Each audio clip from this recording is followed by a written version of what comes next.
judge uses his or her discretion to say, yes, you've shown good cause, here's your name change, no, you haven't, you can't have it. The way this bill is written, it singles out one and only one reason to be in and of itself good cause for a name change. The judge cannot use his or her discretion to stop it. If an individual just asserts, my gender identity has changed, no medical transition, no surgical transition, no letter from a psychiatrist, it's just a simple assertion on the part of that convicted felon, then the judge says, oh, that's it. According to the law, you have demonstrated good name, good cause, and here is your name change.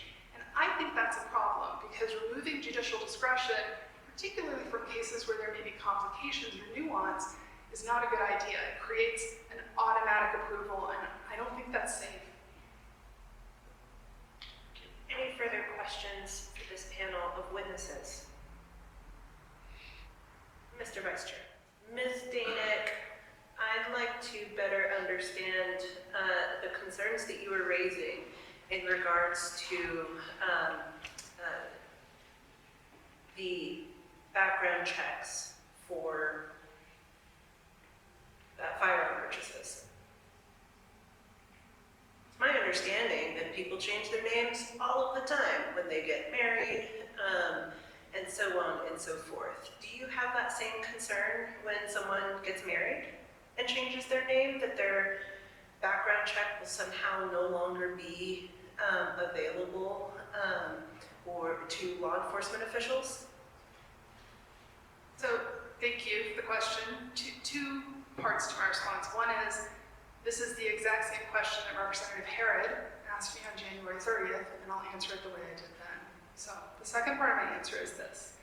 If an individual who's not a felon changes their name because they get married or just because they feel like a new person, that person doesn't have a criminal history that they were convicted of. So they're, by definition, lower risk.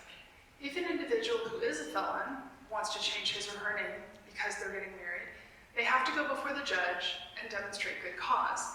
Getting married is not in and of itself good cause such that the judge must grant name change to the convicted felon. It's one of the things the judge can weigh when he or she determines if there's good cause to grant the name change.